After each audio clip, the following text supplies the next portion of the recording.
Welcome to our new podcast series entitled Soundcheck Stories. So much of our work as chaplains at Soundcheck involves listening and journeying with DJs, musicians and creatives. And so in this series we want to invite you to join us in listening to the stories of individuals as they share about the music they love, the journey it's taken them on, and the lessons they've learned. On this episode we're joined by Elliot Locke, MC, musician and entrepreneur, as he shares his story of starting out at grassroots events, the highs and lows of touring stadiums in Europe, and his eventual return home to Runcorn to pioneer something new in the local community there. We hope you enjoy.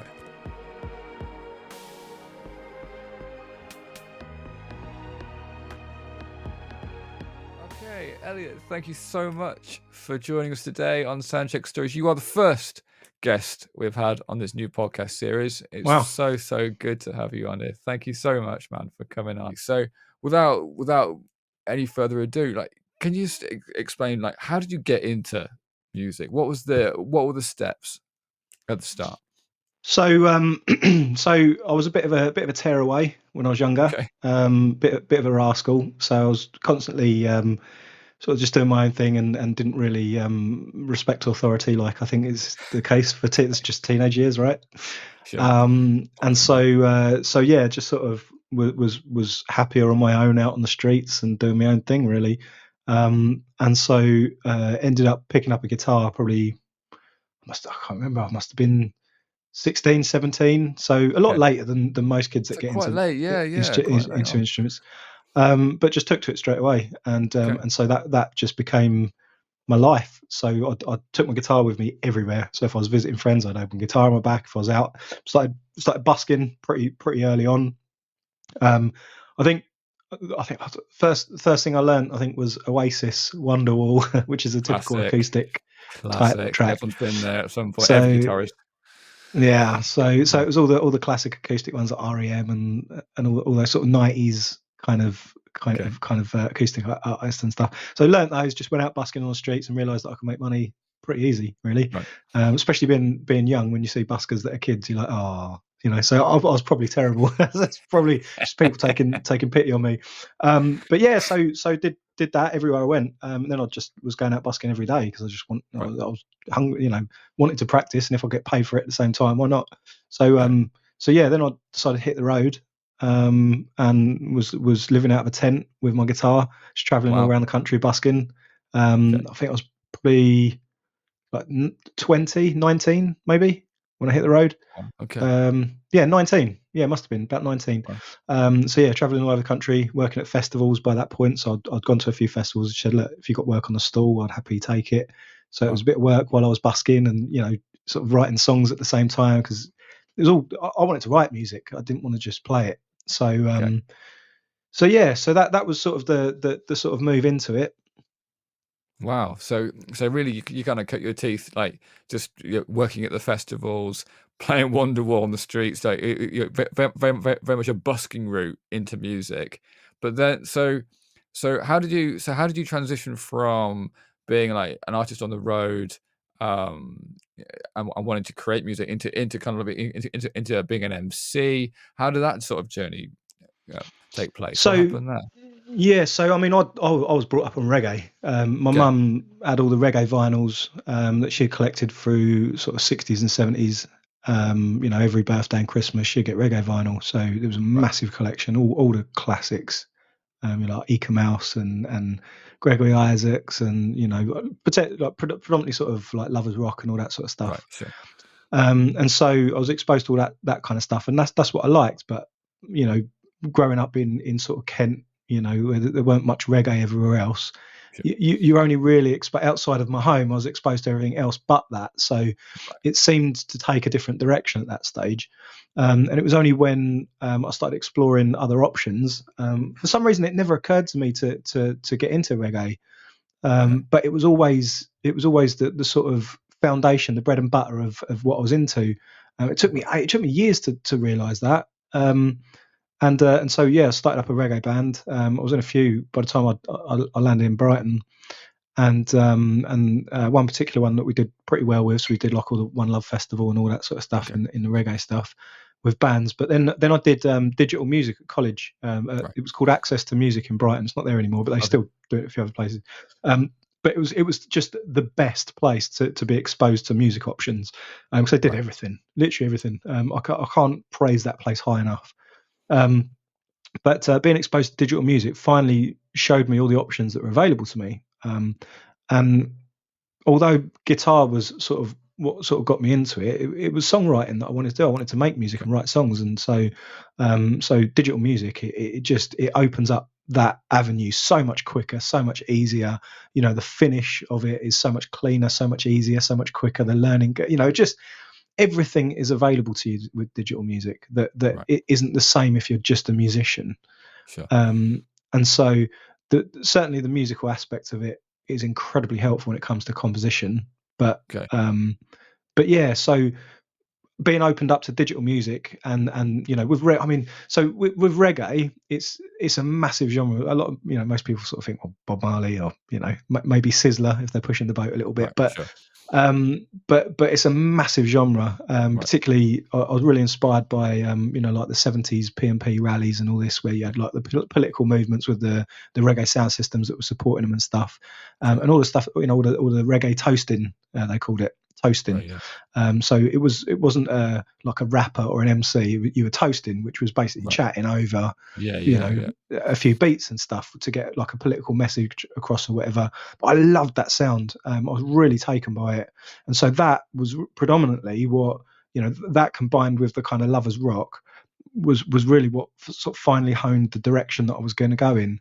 And so that started to come through in the reggae band, and then when I was exposed to digital music, that just opened up all the avenues, and it took me exactly where I wanted to be. And so that's where I sort of ended up sort of making jungle and getting picked up by Ed Solo and that, and it just sort of went from there. It was predominantly, I think, working with Ed opened up a lot of avenues that perhaps wouldn't have opened up had I not done that.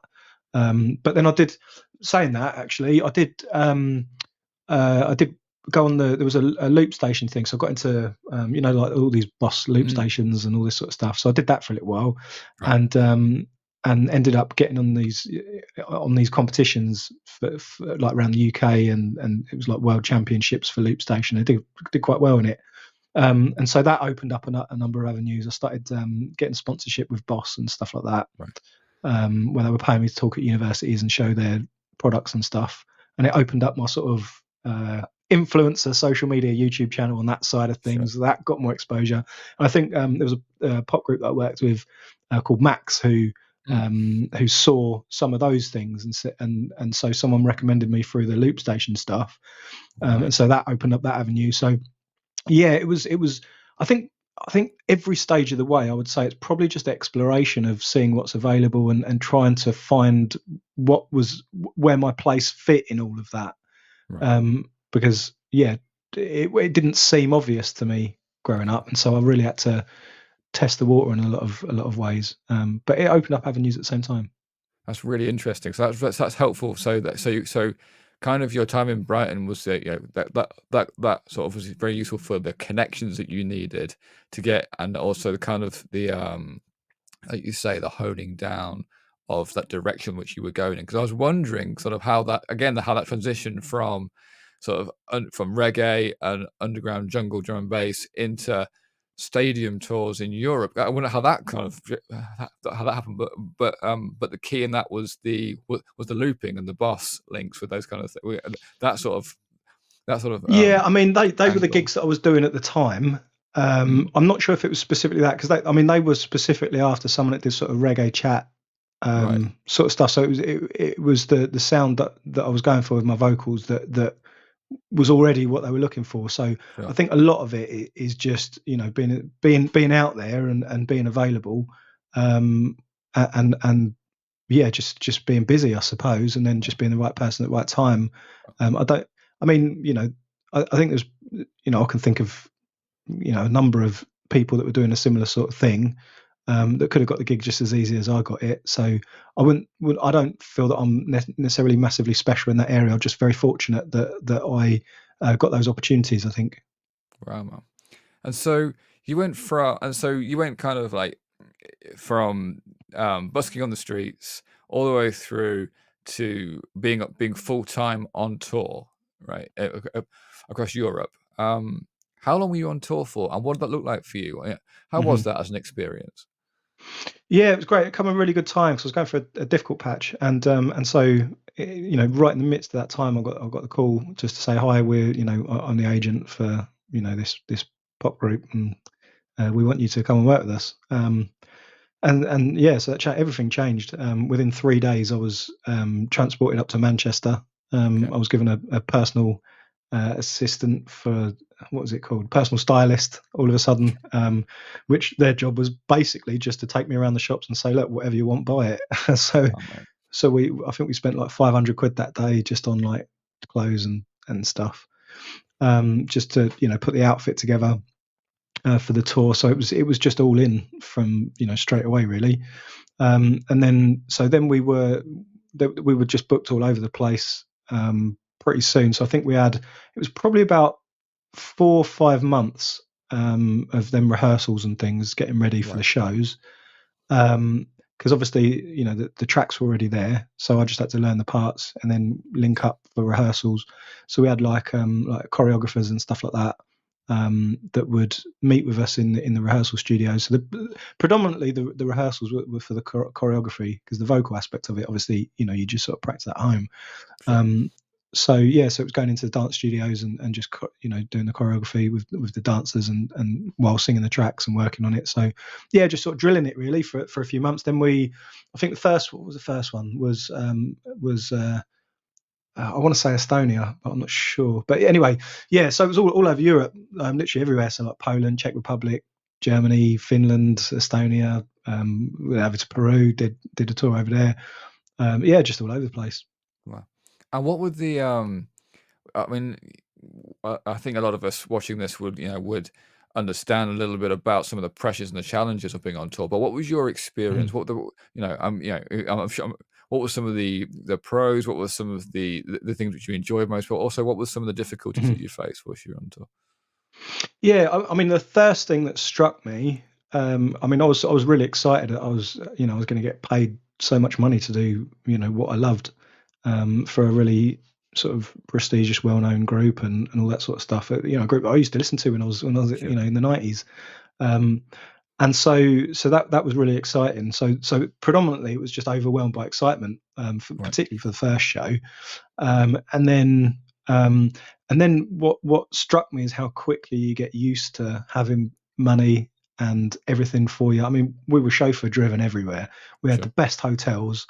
Everything was paid for. It was like going on an all-inclusive holiday where you're the star of the show and you're getting given loads of money. It was bananas how quickly you get used to it, and that worried me in some ways, because I thought I can sort. It was bizarre, because it's certainly not where I'm from.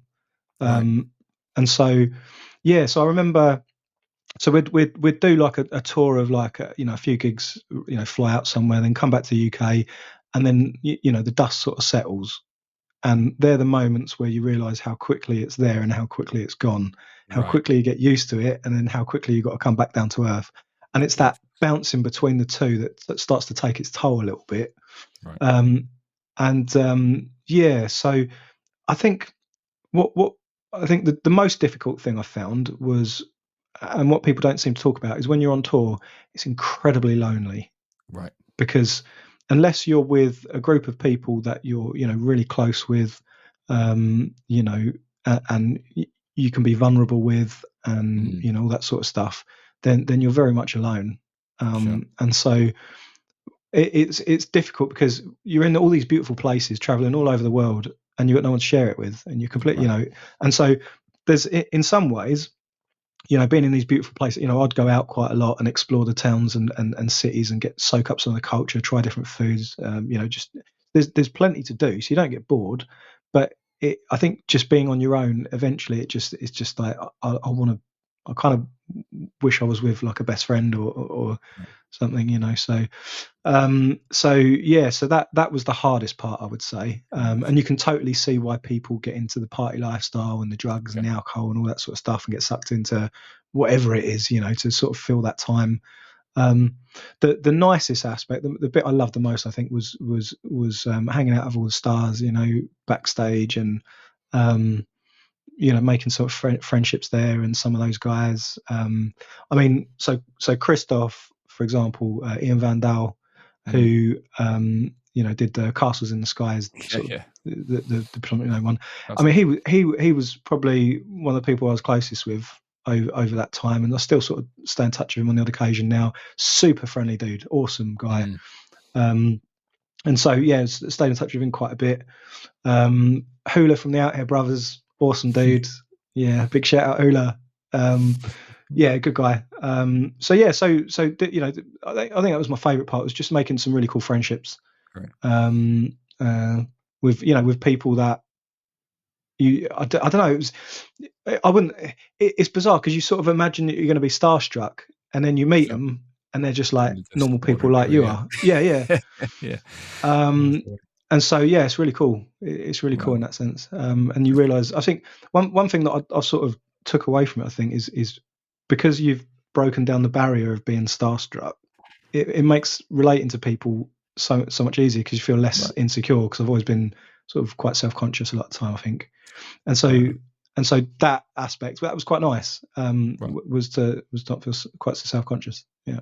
Brilliant. Thanks for sharing that, man. Picking up on this, on what you shared earlier about the kind of the loneliness that you felt, which I think is something from our work at Soundcheck. I think we that's kind of like an endemic problem in the industry just generally. There's a lot of loneliness, a lot of people who feel isolated, or who feel like no one understands them, or people just, as you say, not along for the journey, close friends and family, a disconnect with fans, or whatever it is. There's loneliness seems to be a theme that comes up a lot. Was there anything which you did to kind of counter that? Was there anything which you had in place to stem the tide of that loneliness at all? Was it no, not really. I mean, I'd like every country I went to, the first thing I did was I'd find a local church. And so I mean, one particularly, well, there's a couple of particularly there's quite a few actually, where they're really nice. You meet some really nice people that way, and so particularly when I was in Denmark, there's the Hillsong Church over there. Hillsong Church are massive into music and stuff. That's kind of that's, I would say, a massive contributing factor to their driving force of what they do and why they do it and stuff. So, if music is your main thing, then that'd be a good church. Every church has its positives and negatives. But then there was another one in Barcelona, which, what was it? ICB. It was called International Church Barcelona. So that was another great one as well. So I think that helped. That really helped, right? Because it would guarantee that within sort of an hour of being in this building, that I'd suddenly make some good friendships. I'll talk to anyone, but I suddenly make some nice friendships, and 9 times out of 10, I'll either get invited out to lunch, or or to meet up with people afterwards and stuff. So that really helped. So hugely thankful for all the different churches that I visited. So that was the one thing. Outside of that, no, it was really difficult. It was really lonely. There's not really anything that I mean, I'm not a big drinker, not a big smoker. I'm not really into drugs or anything like that. So there wasn't really, it was fortunate that I didn't have those things to turn to, because I can totally see why you'd go down that road. And so I certainly feel for people that are on the road that feel that loneliness. Yeah, sure. So it is definitely something that is a constant theme that comes up. But it's really great that you found, like, as you say, church community was somewhere which which sort of took away some of the pain of that. But nevertheless, it's just a tough life, isn't it? It's just difficult, and it looks glamorous, and I think that's also part of it, isn't it? That everyone assumes you're having the best time in the world. Everyone assumes that you're living this glamorous life that is. How can you possibly have any problems? You're on tour, and you're living the dream, literally. And I think sometimes it's hard to to communicate to people that actually, you know what, it's not like Mm. that. You say Hmm. it's so vacuous, it's so transient. But it's not, but not everyone gets that unless they actually work in the industry. Well, I mean, Talking, the fortunate aspect is where, because I mean, typically when you're out gigging and touring, it's a weekend. And so right, you sure, can guarantee that if you're approaching Sunday, there's going to be a service on a Sunday yeah, morning true, wherever you go. true, You will yeah, find a church. So there's yeah, always that availability, and that for right, me was a massive blessing. wow. So yeah, that was huge. When you so it kind of came to an end, and you decided to leave the tour, Hmm.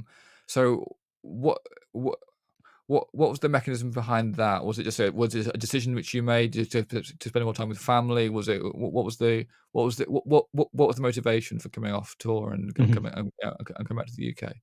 Hmm. So I'd previously obviously lived in Brighton. Like I Yeah, say, I was going for a difficult time, and I decided to commit to Brighton for another year sure, right, over that season, just to sort of work through, some of the difficulties that I was experiencing at that time. And it was coming to the end of that year, and I could safely leave those situations, right, in the best way possible, and having resolved some things. And the plan originally was to plant a church in Lanzarote. right. So moved over there. I was working at a surf house. While I was sort of flying out between touring, I was going back to Lanzarote and surfing, Wow. which was lovely. And yeah, so the plan was there, but it, slowly but surely. I mean, it was the right thing at the time. In hindsight, it was a place that I needed to rest after all the season that I just had, and then all the arrows were pointing back to the UK. Okay. So the band that I was working with were based in Manchester. So I thought, well, I might as well just fly back. Booked a flight back to Manchester and settled there. I didn't know where I was going, what I was doing. I had nowhere to live, nothing. I just knew that it was right to come back. No particular drama or anything. Just I got that sense of what I believe is God, was the Holy Spirit speaking to me. And so on that basis, I decided to make the choice to get the flight, come back, and see what this was all about. So I came back, settled in Manchester. I got invited to lead worship at a church plant, brand new Wow. church plant, to be part of this new thing, and it ticked all the boxes of what I sort of set out for, really. But something was saying this isn't where I was meant to be. And so I was sort of praying about it, looking around for options, and found this church in Runcorn, a place called Hope Corner, and decided to go and visit. And it just literally the moment I arrived, I was like, this is where I need to be. Right. Something in me just said, there's an adventure here. God's here. There's a presence here that's that, it's hard to put into words specifically, but I was pumped. And yeah, so ended up moving here, met my wife here, got married, decided Wow. to at that point step down from music, Okay. because the touring didn't really lend itself to local community. My heart really was for community, for and to do that, it's very relational, Yeah, sure. and you can't really support community if you're flying off all over the place all the time. You could do nice things and contribute, financially and stuff like that. But in terms of being present, it's very difficult if you're off all the time. So I decided to step down from it, focus on family. Obviously, I got married, and had children here, and yeah, and so for the next then 5 years, um, decided to just sort of settled really, and sort of got to know the area and got to know the community. But yeah, the decision, to answer your question, why that changed, yeah, the decision very much was about local community, and Right. just finding a heart for this place, for Runcorn specifically. Wow. And yeah, I mean, I can tell you about why that is and all that sort of stuff. But yeah, sort of 6 years on now, and 100% wouldn't change a thing. I'm so glad I'm here, and there's nowhere in the world I'd rather be. Amazing. Wow. And I know you've got big plans and dreams for projects in Runcorn as well. I'd love to hear about that. And also just to say, you're also working as a chimney sweep as well, right? Which I Hmm. gather is a family tradition, a sort of Yeah, that's family right. Yeah. business that you picked up. Which again, it's, I just love this journey that you've been on, and to kind of come like full circle back to picking up family roots and sort of carrying on that sort of tradition. And working as a sweep is a it's pretty unique, but amazing job. And so I just as I said at the start, I just love you. I just love the journey you've been on. It's been so varied and so eclectic. And I know that you've got more plans as well for sort of lined up. So, anything you want to share about what you're feeling for what's next for you musically, for what's next for projects? Yeah. So, lots gone on over the years. It's all It's funny actually. There's a number of things that's contributed to what I'm heading up for. But so the real plan, like I say, I settled here. The whole ambition really was for community to sort of serve the community, and ultimately, I want to see lives changed. Right. I mean, I was incredibly fortunate to come from where I've come from, and to be blessed with so many wonderful opportunities. But not only that, in the face of those opportunities of having difficulties and struggles, to be then blessed to then step out of that, having enjoyed that, and have what I have now. And so I would say that, in that sense, my life's been quite a success story in terms of, the difficulties that I faced and then coming through those, and finding restoration. And I want that for other people. Right. Particularly for people that don't have access to that, to those sorts of things, or that are disadvantaged in a number of ways. But to me, I don't see why they need to be disadvantaged. Particularly if we can give them that opportunity. And so the plan is, I'm putting an album together at the moment, which is predominantly worship music, but it's not as we're used to with worship music. So in church, typically, if you say to someone, "Oh, do you know what worship music sounds like?" They have an idea in their head, and they'd probably be right. It'd probably look a particular way. Drums, bass, guitar, or maybe just an organ. But one of the two, and nine times out of 10, you'll be right. And so. And so, but what I'd like to do is, see, I'm of the view that that worship music across the Western world hasn't really changed in the last 40, 50 years. Wow. Since the 60s, if you walk into a church, you can hear the same thing. But I'm convinced that things are changing. One aspect of that is predominantly because people are getting older, people move on, people think, things change, the young generations come up, and we've had 50 years of the same thing, and there's only so long that things can go on before they change. Before those 50 years, it was just the organ, and then you had bands come in. And so I believe that we're at a transition stage right now, and I'm convinced that transition is going to be, particularly in the dance music scene, and particularly which is why this album I'm making this particular style, because I think it's going that way. I've been recently hearing some stuff. Loads of people sent me loads of stuff recently, and in amongst it, I can hear those similar elements that it seems to be going that direction. So putting an album together, but it's not simply to put an album together. It's not simply to be a part of what musical change is going on. That aspect of it is almost irrelevant. What the purpose is, it's to see lives changed. Right. And so what I'd like to do, and what I'm sort of in the process of doing, is basically getting like a package together, similar to what I did at college, I suppose, with Access to Music, is opening up digital music production to kids, particularly in sort of some of the more difficult areas that wouldn't otherwise have access to those things, and to try and basically squeeze some money out of the government to pay for it.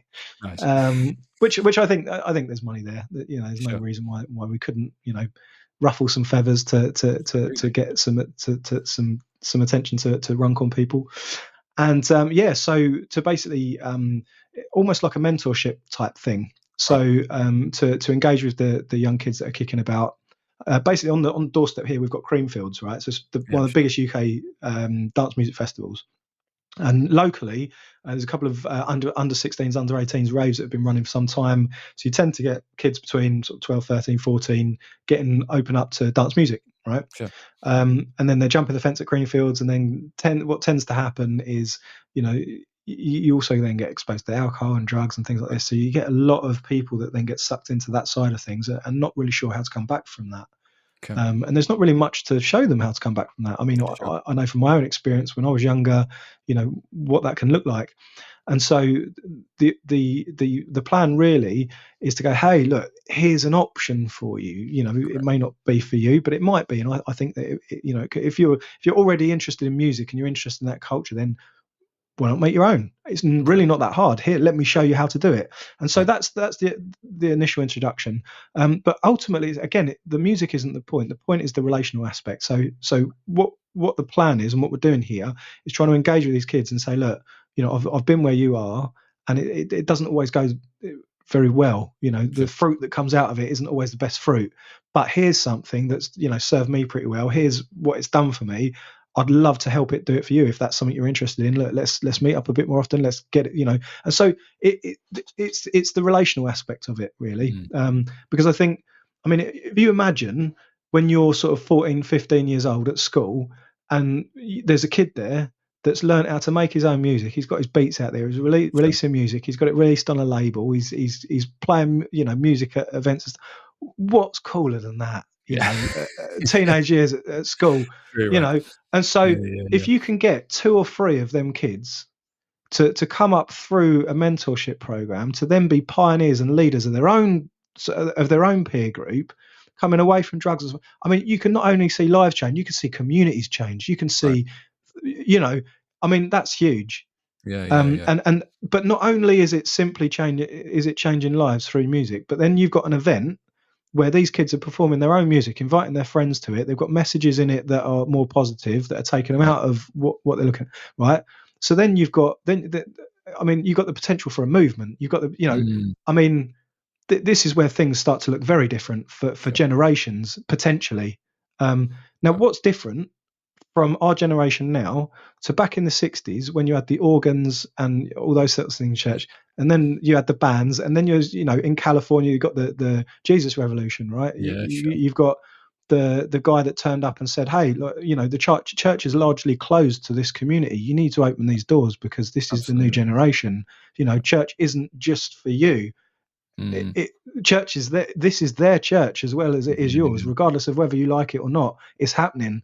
And so, I'm convinced that there's nothing to stop that happening now. And if it's happening now, I want to be a part of that train. Fair play, mate. And if it's happening now, which I'm convinced there's no better place than Runcorn for it to happen, given the community that we've got here, the kids that already, we've got kids on our doorstep that hang out by the church that are part of these, subcultures and communities of dance music. It's not even like we've got to go and find them. Sure. Wow.